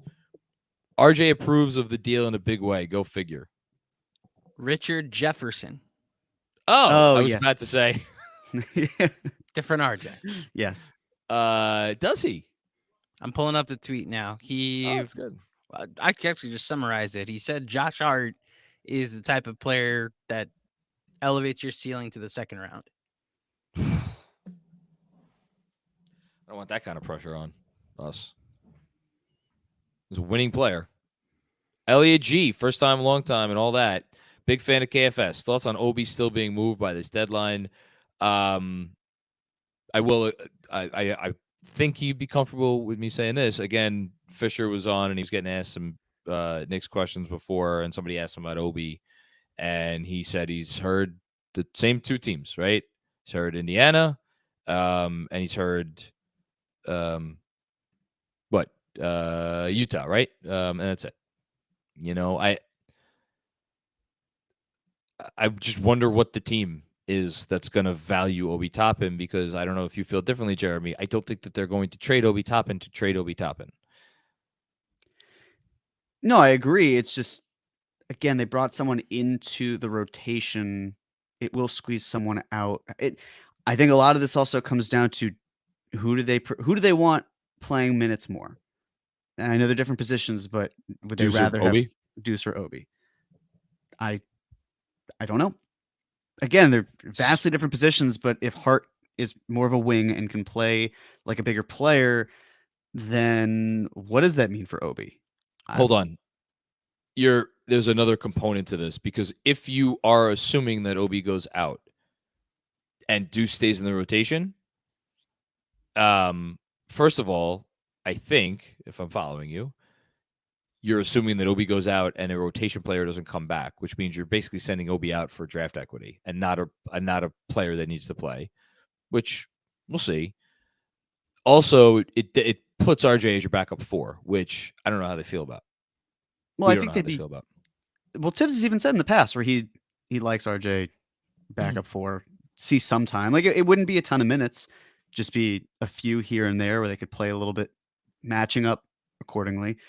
I was curious if Indiana has any trade player exceptions. It does not seem like they do. They are operating over the cap, but they could renounce, believe it or not, Tyreek Evans' cap hold, and then they'd be an under the cap team, which means, so 2 ways that Obi would be able to be acquired in general. One, by Indiana if they went under the cap. The other is with Utah, that has multiple traded player exceptions, one of which is the Joe Ingles trade player exception that, wouldn't you know, it expires tomorrow. So it's not like there aren't avenues for the Knicks to be able to do it. They could. It's just a matter of what's coming back. Very well said. Thank you, Elliot. And thank you to everybody watching. Andrew keeps telling us there's a lot of people here, so this is awesome. Hamdy M, do you think you have to keep in mind a Tibbs player? Don't like the square peg in a round hole scenario. I'm like, what is a Tibbs player? I'm honestly not even saying that facetiously. What is a Tibbs player besides someone that plays hard, does the little things, does the dirty work, and is all about the team? You know, and I know that last phrase is going to get a lot of eyes rolling, and that's fine. So it's funny. I'm going to read this. GMAC puts in the chat, not Cam Reddish or Obi Toppin. Cam Reddish was not a Tibbs player, and I don't think we need to talk about why that is. He not a Tibbs player. Obi Toppin, like, Tibbs did talk about this guy at the end of last season. I know I wasn't imagining this. He compared it to Taj Gibson in terms of his effect on the team, his spirit, his liveliness. I think there are things that Toppin does that doesn't do that frustrate Tibbs at times. Just like I think, but those things that Toppin doesn't do or doesn't do as well as Tibbs might like to do, I think those things would frustrate any coach. Like if your power forward averages 7.5 rebounds per 36 minutes, I think that would frustrate a lot of coaches. You know, if he misses a box out, or if someone beats him backdoor, or he's good on all, or if he's a little too passive on offense. I think those things would bother a lot of coaches. So I don't know. I don't know how to answer that. Well, I know this is a decent jump. I don't want to downplay it, but if Josh Hart were shooting 35% from 3 this year, I don't think we'd be talking about him as a Tibbs player, because I think that saying he's a Tibbs player sometimes it can have a good connotation. In this context, it's not very positive. And I think if you take someone who's not a good shooter from the outside, but is really good from the 2-point range, which is why his field goal percentage, true shooting percentage, is pretty good, it seems like he's not a Tibbs player because he's not a 3-and-D type wing. He's a defensive wing lacking with the 3. And as a result, there's the idea with Tibbs doesn't care about spacing. And so he's a Tibbs type player. And if that is the case, I don't agree with that. He is a Tibbs player, but he's also a front office player. The issue is just the shot. You hope that comes around. And if it doesn't, you have good talent around him that's capable of shooting that mitigates the issue. I feel the need to just issue a reminder The Knicks have a top 10 offense. They have a bottom half of the league defense. That is where they need to improve. Josh Hart, I'm pretty sure his effective field goal percentage will be, if not the best on the Knicks amongst non-big men, it will be very, very close to the top. This is a good offensive player with a weak spot. They need to figure it out. They need to mitigate it. They need to be creative. We have seen creativity on the offensive side of the floor, not in the ways people want, but like, again, I was the one who was yelling and screaming and ranting and raving before the season. This is not going to work. This is not going to work. This is not going to work. All these guys want to be in the paint. It's not going to work. Well, guess what? It worked. They're a top 10 offense. Adding a guy who's a good, smart offensive player who has one weakness to say, oh, that's they're going to be beating their heads against the wall. No, I don't see it. Good's the enemy of perfect. Yes, perfect is Perfect's the enemy of good. enemy of the good. There, I love that quote. Kevin Nanishevsky, are there any teams that may take on RJ despite the poison pill? It's not about that can take him on. Or that want to take him on. It's about can take him on. It's the Spurs. You could get around it with the Spurs. I guess you could get around it with the Pacers because what are they, 10 under? Yeah, but they're functioning as an over the cap team. Oh, because But they have yeah. a hold. They haven't told.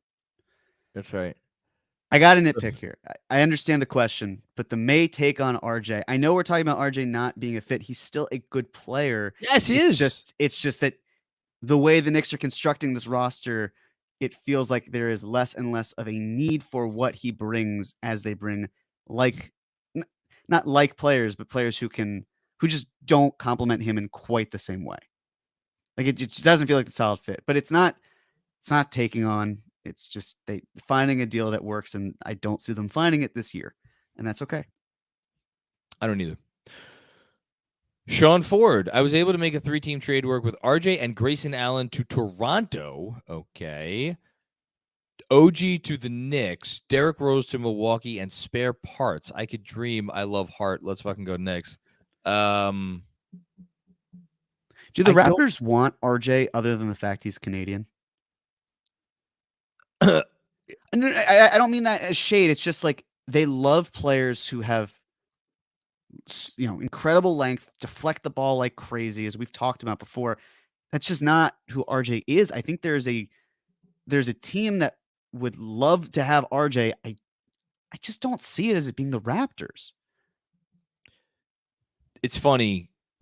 We were just talking about teams that could take on RJ. I hate that this has become a Trade RJ podcast, and I'm responsible for it.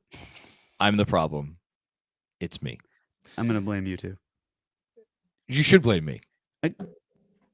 What's the line about? I'd rather look at the sun than look in the mirror. That's me tonight. I'm not going to be able to look in the mirror tomorrow. As I say, a 3-team trade. I haven't thought this through, but we've heard the Raptors be interested in Jakob Poeltl, reuniting, as it were, with Jakob Poeltl, who they shipped out to get a championship because he was part of the Kawhi trade. The Spurs are, if you're talking about teams that I could see potentially talking themselves into, wrong phrasing. Talking themselves into the ceiling of RJ, which we all still believe exists. Yes. The Spurs are a team. I think the Spurs are an interesting team. Spurs took on Kawhi, drafted him, turned him into an MVP caliber player, championship player. I know Chip England doesn't work for the Spurs anymore. He now works for the Thunder. I think it's the Thunder. I forget. He works for some other organization. He's not with Spurs anymore. But they are a team that I could see looking at RJ and being like, okay, maybe we little duplicitous with duplicitous, one of those. Duplicitous. Thank you. With Keldon Johnson, I understand that, but whatever. That's duplicative. Duplicitous. Like he does the same things. Oh, okay. Yes. Duplicative. Okay. Yes. This is exceptional podcasting. Hey, it's 11:55. It's been a long day. It is 11:55 in the PM. Done 2 pods and a full day of work. So, oh my God, you just did cream a while ago. Yeah. Yep. Look at us. So RJ to San Antonio, Poeltl to Toronto, and OG to New York. The Knicks would have to be sending out a little bit more money. which Toronto could take on. I'm not sure what that money would be. And there'd be picks involved too, obviously. I don't know. Just thought that popped into my head. Mhm. Skeetco Levine trade incoming. I talk about no, I don't think so. Leon and Tibbs guy. See, I don't know if Zach Levine is a Tibbs guy. I know Tom Thibodeau coach Zach Levine. I don't know if Zach Levine is a Tibbs guy. Yeah, sure if that- it's incoming, it's not this year. No, it's not this year. I hope that's not where this is headed. My God. Robert Cross, Cutlets, don't you dare be a technocrat with me. Deuce needs to remain in the rotation. Hashtag 53 wins. I love that Robert is not getting off this hill. It's It's okay. fantastic. It's my job to bring him back to earth. It's my mission in life. O from Jersey. Is there any way an RJ trade for Sadiq Bey works? No. It would be nice to get Isaiah Stewart as well. If not, what's your take on the best Obi trade? That's the thing is like I don't know that there is a best Obi trade. I mean, I know we talked about the Duarte thing, a while back. Jeremy laid it out in a cap or no cap. Like the Vanderbilt thing was like mildly interesting to me. I didn't love that. I don't know. I don't. Someone needs to value Obi Toppin, and I don't know who's valuing them enough to send the Knicks back a thing. Jeremy, you seem to think maybe someone will send them a pick. I don't know. Well, it's hard to value Obi Toppin when he can't even create value on his own team based on the limited minutes that he has carved out available to him based on how Tibbs like to coach. With that said, like I'd mentioned in the past Duarte, and with Josh Hart on the Knicks, I now can put this idea to bed. But the two things that I thought with Duarte were, number one, if you moved him and Obi, then you have a lower salary for 2024 if you wanted cap space. That was one thing. But the second thing would have been that Duarte would essentially be continuous soup because he's a free agent the year after. In 2025, you could extend him. You have enough salary where it actually helps you, even with the cap spike. You either want to have a lot of cap space or you want to be really far above the cap. And it seems like the Knicks are going to choose to be really far above the cap that year, which I think is totally fine. Just you don't want to be no half measures here. The way I see it for a team like Indiana, I mean, yeah, they've got 3 first-round picks this year. There's going to come a point in which it's probably too much. Yes, they could use 2 picks and do a draft and stash. They could trade up with 2 of them. Like they have avenues available to them. But if they wanted to bring in a 4 in the door, I thought that the idea of Grant Williams was a fascinating one. If you're Indiana, you can afford to pay him.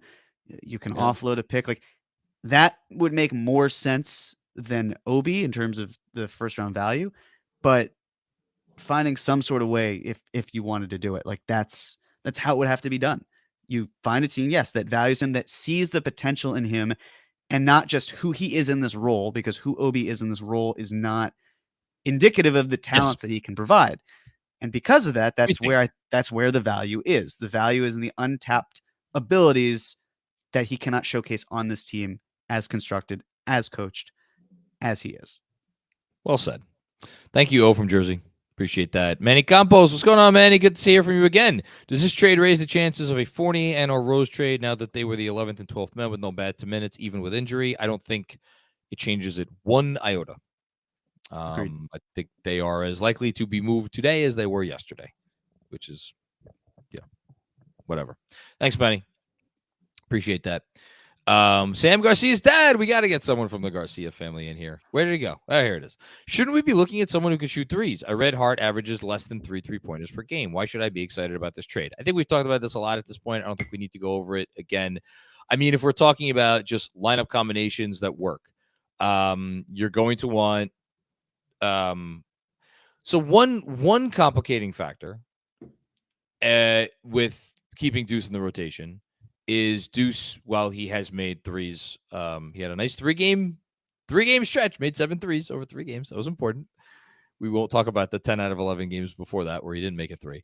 I think having Hart and Deuce on the floor at the same time might be a little rough. I mean, defensively, my God.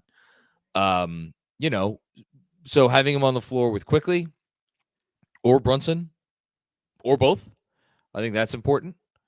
If Obi does stay on the team, I think having him on the floor with Obi certainly helps because Obi shoots threes, or Randall for that matter. Like, that's the thing, is like this team doesn't have, like, where are the non-shooters on this team in their current rotation right now? Who is a non-shooter? Would you say Deuce? Deuce isn't a non-shooter. He's just not a very consistent, decent shooter right now, right? I'd agree with that. RJ's put up 6 threes a game. He's not a non-shooter. Again, percentages are not where you need them to be, but like, he's not a non-shooter. It's really the fives. It's just the fives. Because the Knicks like And- guys who can shoot 1 through 4. But they Yeah, like guys who can pull up who are 1s and 2s. Yeah, and the notion that it is impossible in the NBA today to get away with playing a 5 who doesn't shoot, and another player who is not much of a shooter. I think that's a fallacy. I do think getting him on the floor with Hartenstein, I would be, so I think he's like, if Hartenstein's out there, I think Hart should probably be out there too, especially again with the cutting and Hartenstein's passing. It's a natural connection. That makes a lot of sense. You know, and teams have to respect Hartenstein if he's 10, 15 feet from the basket. It doesn't need to be a stretch 5 for you to have enough spacing to make Hart's presence work. And then, you know, from there, get a little creative with your sets and things, but I think they could do it. Agreed. I think they could do it. Thanks, San Garcia's dad. Jub. I know you guys don't think so, but I still say Obi, Fournier, and 3 protected firsts for OG happens last minute. Toronto's not doing that. Yeah. I'm just trying to think. Just not enough value. Probably. I mean, well, it all depends, right? But yes, I would agree. It's probably not it. But then again, you know, I think if Fournier and 3 protected firsts, for example, was offered, or even if it rose in 3 protected firsts, trade would have gotten done by now. But you know, the other thought again, are they buying? If you're the Raptors with Raptors, this yeah. Pirtle news, are they doing both? Are they comfortable getting Pirtle but trading Anunoby? No idea. They'd have to completely change direction. Not saying they can't or they won't, but until they do, I think we just have to assume they're keeping everyone. Seems like a safer bet.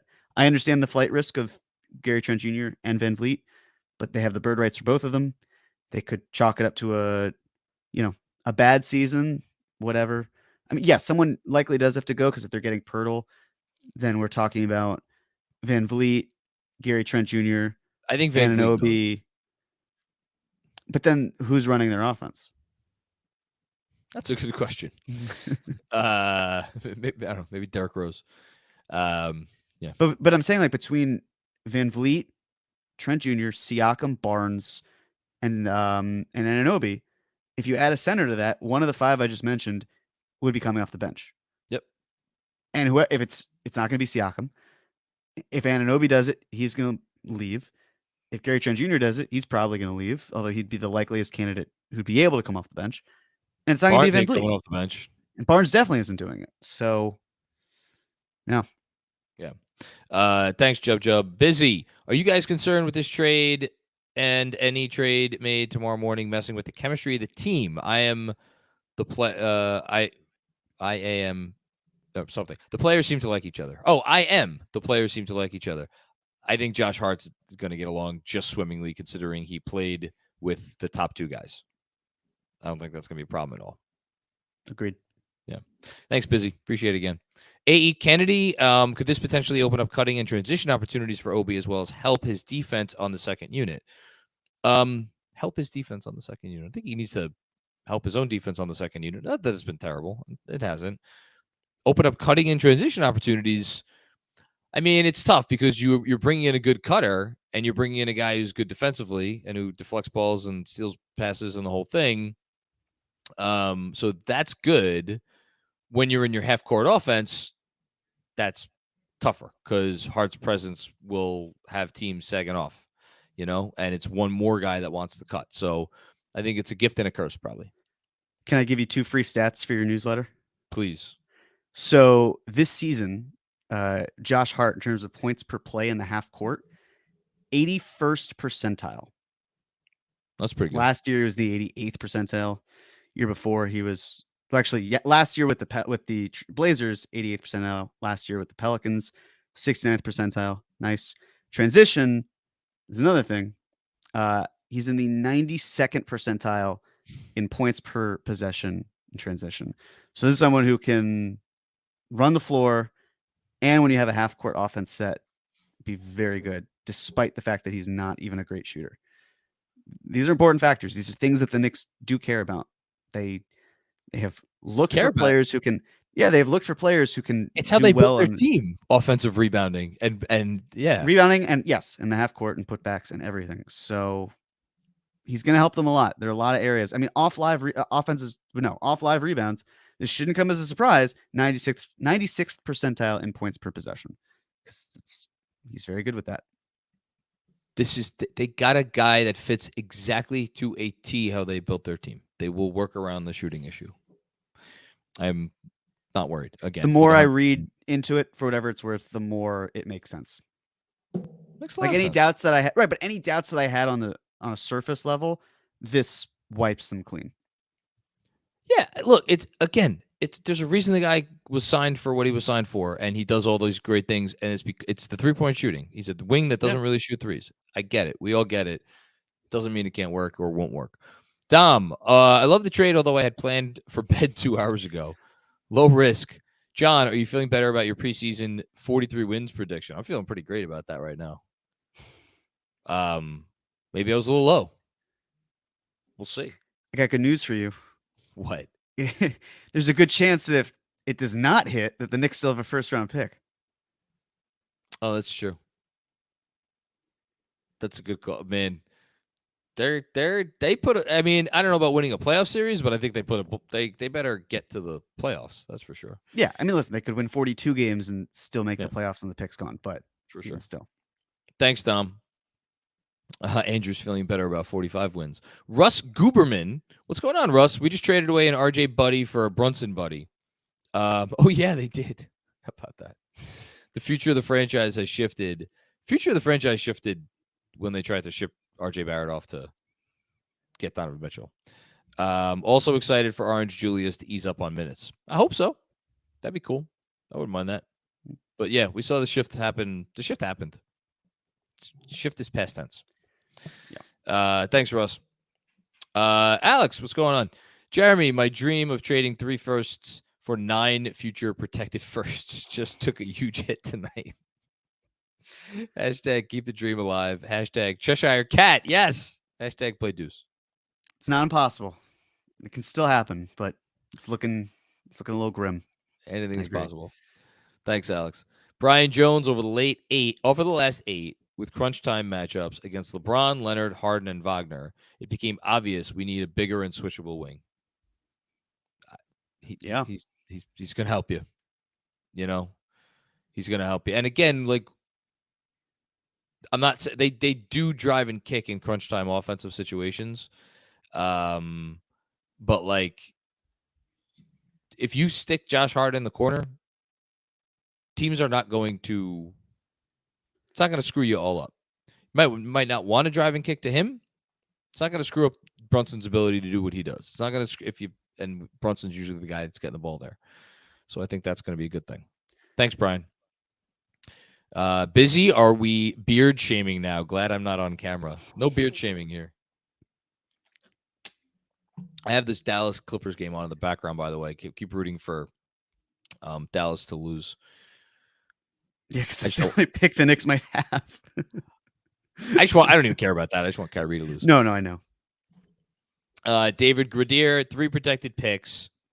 And Toronto wants picks. They send Van Fleet out for more picks. Toronto is the stacks with 3 picks. I might be missing something. I agree with you that Toronto probably... I think they're going to trade Van Fleet for what it's worth. Just my 2 cents. Yes, this was the original 3-team trade that we had talked about earlier with Hayward and Thad Young, Fournier, all that. But if they trade Van Vliet, I think they've got to keep going. They can't just stop with him. They have to do the whole team, but they can't just do Van Vliet. They need someone to. I think if they do Van Vliet, I think Trent could go too. But I still don't think they're going to trade OG. Thanks, David. Danny, can we take a moment to acknowledge the gift the Lakers were handed today? Danny Ainge can go kick rocks. Helping the Lakers like that, disgrace. Shake my head. I mean, look, if you think it's a gift, you're putting a lot into the reports that Danny wanted this, that, and the other thing for the players that he ended up trading to the Lakers. I think on its face, he gave up Mike Conley Jr., Jared Vanderbilt, and Mikal Beasley for a 2027 top 4 protected pick. Is that a little light on its face? I think maybe sure. It's light on its face. At the same time, none of those assets are premium assets. No individual one of those assets are premium assets. Vanderbilt was not a premium asset. Mikal was not a premium asset. Mike Conley Jr. was not a premium asset.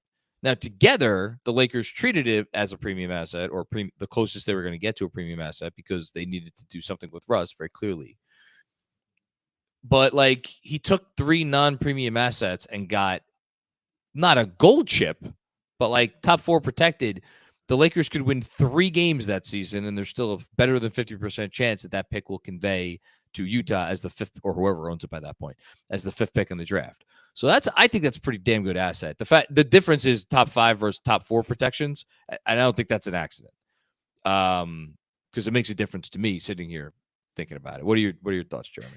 I still just think it's LA. You know, if they have oodles and oodles of cap space at a later point, if they know that their pick is probably going to convey and they're not going to need to tank for it, they'll be fine just being average. And then if we're talking about if we're talking about them yielding the 15th pick, 14th pick, I think this is worth it still for the Jazz, but I don't know. I'd understand the Mavs pick in 2029. That I think has some incredible value. The Lakers pick being protected, top 4. I think they can find a way for it to just be, it won't be great, but it won't be terrible. And that's worth it to them. One other thing that I've seen a lot of people say, oh, this is a really good trade for the Lakers. I don't think it really changes anything ultimately for them. I don't think they win the title. If you're not judging this year's Lakers on whether or not they make a trade to win the title or not, I think you're misjudging. To me, this is where it's apples to not oranges, apples to rocks between the Lakers trade and what the Knicks, not the Lakers trade, any potential Lakers trade versus any potential Knicks trade. The Lakers are thinking about now, this year, right now. LeBron James is prime right now. Are you winning a championship with D'Angelo Russell, Mikal Beasley, and Jared Vanderbilt? Malik. What did I say? Mikal. Sorry. It's okay. Malik. Same 5 letters. You got it. You're good. Yeah. I don't see them. I don't see this being a championship team now. Now, maybe LeBron and AD is so good that it doesn't matter, but so it's like, to me, it's I don't want to call it a half measure, but it might wind up being a half measure. We'll see. Thanks, Danny. D-Zilla joining late. It's all good, man. Sorry if you covered this already, but is this the best trade the Knicks could have made? Good vibes. Let's go, KFS. Man, that's a loaded question. For me personally, as everybody could tell, I think this is probably about the best they could have done, because I think it's the best player they were getting. Put Anunoby aside, which would have cost an arm and a leg and a torso. I think you got a really good player, and you gave up something you could live with. So, yeah, I sure as hell would rather this than Cam for a freaking second-round pick from some decent team. Yeah. What I was just going to say. We could be sitting here saying, oh, well, all right, they moved off of Cam. We'll see what they do. Yeah. That's not the attitude. That's not the vibe right now. It's okay. There's someone who is going to make the Knicks better tomorrow than they were today. Yep. And that's important. And, they didn't even use any of the protected first that they traded out of to what they got with the 11th pick overall last year. They used their own, and it's lottery protected, and there's a safety net involved. and that's important. I'm actually shocked this pick is lottery protected as opposed to top 8 or top 6 or top 4. Like maybe they don't do the trade if maybe good job by them getting lottery protections on it. I'd just throw that out there as well. Max Cutler, do you believe the star trade will come in 23 or 24? I think it depends on the market. Jeremy, Depends on the market. there you go. Thanks, Max. Hamdi M, what clicked with Boston last year after the All-Star break? Yes, I'm dreaming. They have, I think the talent is a little bit different. But I'm excited to watch the team. I'll say that. I'm excited to watch the team. RJ Barrett sent that team to the NBA Finals. Their season turned around after that. So there's still time for him to turn the Knicks season even further in the right direction. Like, if you want to dream, the Knicks are squarely a top 10 offense.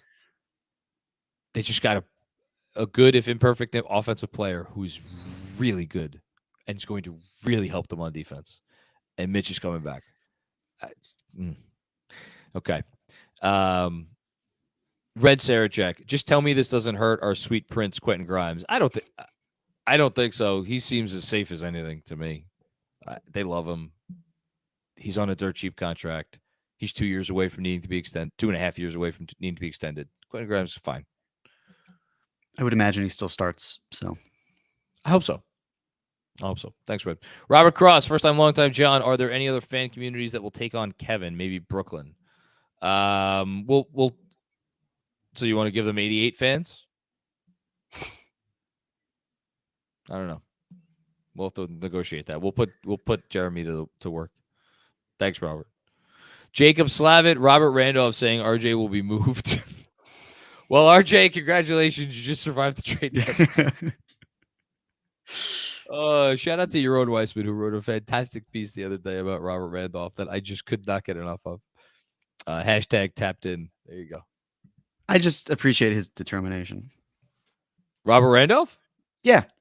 He's going to get going right one of these days. Of course. Blind squirrel gets a nut, broken clock, all that stuff. But to keep the bit going, as someone who loves committing to bits, I respect the hell out of Robert Randolph. I'm all about the bit. I don't think it's a bit. Oakster, CAA agent prediction. Watch for a D Rose for Kennard to happen tomorrow. LA cuts Wall. Kennard, damn it, Dallas is going to win. Kennard has the same agent as Randall, Brunson, Hartenstein, and Hart. Again, another part of my wonderful newsletter that is going to be edited for. Anyway. Yeah. I don't know about this just based on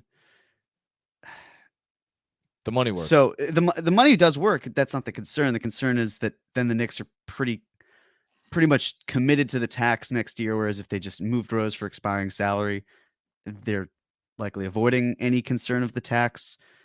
LA is not going to cut John Wall. They can just move him if they've already spent so much in luxury taxes that they could find a way to get out from his contract. It's also a team option for next year. Some team might be interested in it. So I hear you. I'd be surprised if this played out that way. They might get Russ too. All right. We came in under the 2-hour mark. It flew by. Jeremy Cohen, you're a fucking animal, man. As are you. Our fandom drives us. At the end of the day, our fandom drives us. And I was happy to do this tonight. I enjoyed this. I was happy it was mostly positive. Thank you for everybody for tuning in, or to everybody for tuning in. If you are watching this and you're not subscribed to this channel, do yourself a favor. Subscribe to the Knicks Film School channel. We will be live again tomorrow at 2 p.m. for any other additional things that happen, because you clearly haven't gotten enough of us yet. Yeah, that's it. Giddy up. Good night, I guess. Good night.